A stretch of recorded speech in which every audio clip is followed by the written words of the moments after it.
Dasar 1945. Di bawahnya ini ada BPK, DPD plus DPR, Presiden dan Wakil Presiden, MK plus MA, terus Komisi Yudisial dan KPU.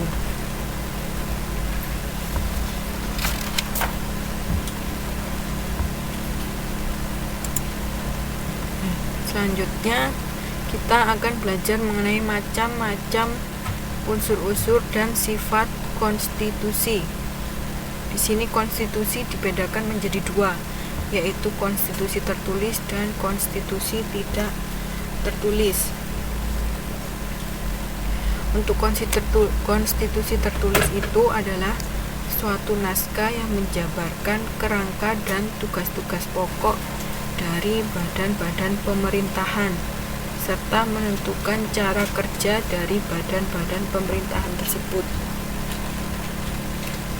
Untuk konstitusi tertulis ini itu dikenal dengan sebutan Undang-Undang Dasar. Sedangkan untuk yang tidak tertulis itu suatu aturan yang tidak tertulis yang ada dan dipelihara dalam praktek penyelenggaraan negara di suatu negara. Kalau yang ini dia disebut konvensi. Kalau yang tertulis dia Undang-Undang Dasar. Kalau tidak tertulis itu disebut dengan konvensi. Nah, kemudian kita belajar mengenai unsur-unsurnya. Unsur-unsur yang harus ada di dalam konstitusi. Ini menurut pendapat dari Lohman ya. Itu ada konstitusi sebagai perwujudan kontak sosial, yaitu merupakan perjanjian dari kesepakatan antara warga negara dengan pemerintah. Yang kedua, konstitusi itu sebagai penjamin hak asasi manusia, yaitu merupakan penentu hak dan kewajiban warga negara dan badan-badan pemerintah.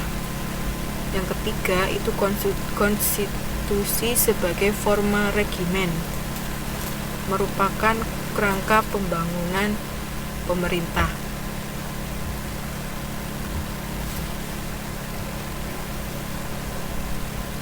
Sedangkan untuk sifatnya, ini sifatnya menurut pendapat dari C.F. Strong ya, itu ada dua sifatnya, yaitu konstitusi yang bersifat kaku dan konstitusi yang bersifat supel.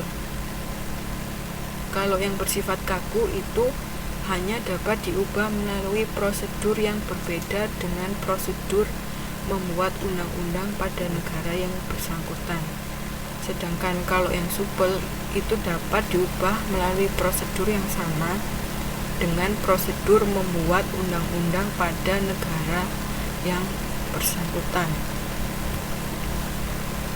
Oke, sekarang ke tujuan dari konstitusi, yaitu membatasi kekuasaan penyelenggaraan negara agar tidak dapat berbuat sewenang-wenang serta dapat menjamin hak-hak warga negara.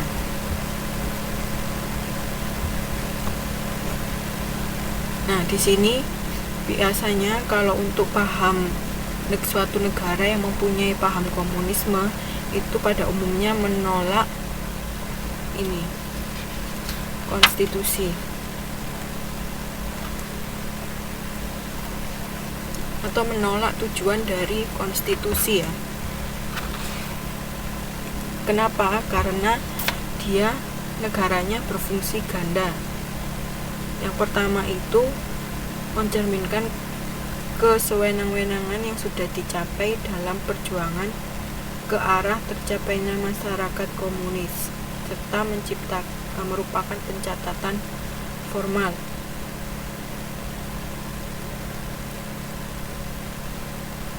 Sedangkan yang kedua itu Undang-Undang Dasar memberikan kerangka dan dasar hukum untuk mengupayakan terwujudnya masyarakat yang dicita-citakan.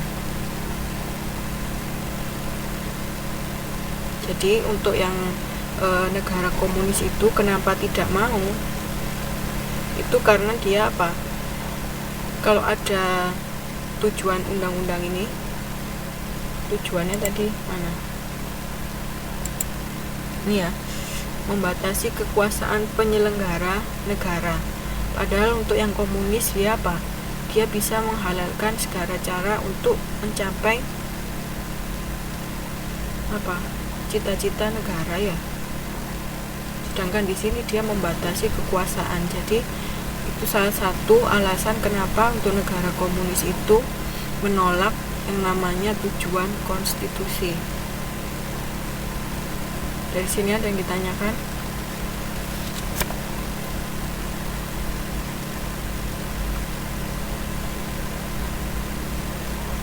Ada yang nggak ngerti?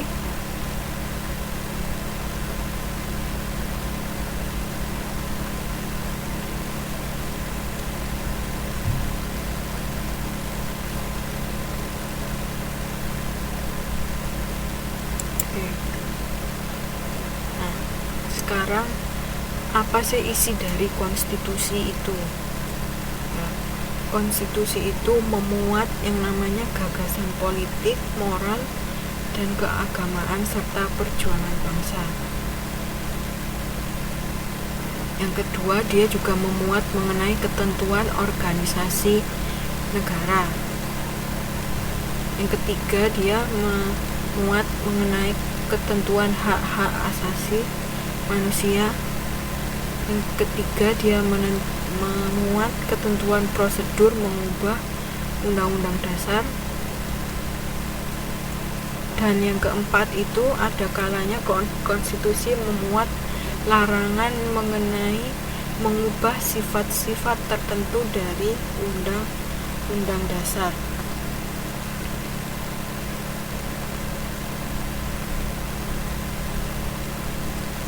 Itu ada contohnya ya. Untuk yang nomor 5 itu contohnya Undang-Undang Dasar Negara Jerman. Itu melarang untuk mengubah sifat federalisme yang sudah diterapkan dalam undang-undang dasar, karena dia takutnya ketika nanti diubah sifat federalismenya itu bisa membuat negaranya menjadi negara kesatuan, sehingga nanti dikhawatirkan akan muncul seorang Hitler yang baru. Jadi untuk kasus di negara Jerman itu dia sifat undang-undang dasarnya itu tidak bisa dirubah. Jadi tetap harus federalisme.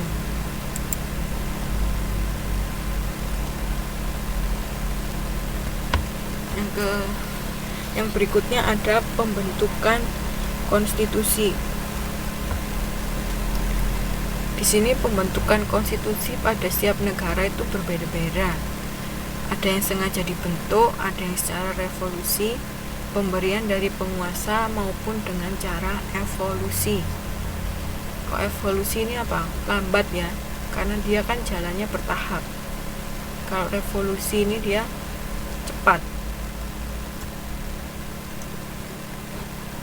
Nih, untuk konstitusi yang pembentukannya sengaja dibentuk berarti pembuatan undang-undang dasarnya itu dilakukan setelah negara tersebut berdiri.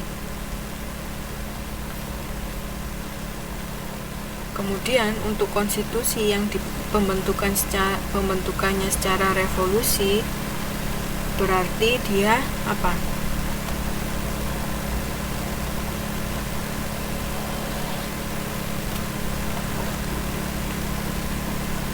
Kalau apa? Konstitusi yang pembentukan secara revolusi itu berarti pemerintahan yang baru terbentuk dari hasil revolusi membuat undang-undang setelah mendapat persetujuan rakyat. Sedangkan untuk yang ini pemberian dari penguasa berarti konstitusi itu pembentukannya karena dia diberi oleh penguasa sebelumnya. Yang keempat, untuk konstitusi yang pembentukannya secara evolusi itu berarti pembuatan undang-undang dasarnya didasarkan pada adanya perubahan-perubahan secara perlahan-lahan, sehingga undang-undang dasar yang lama menjadi tidak berlaku lagi.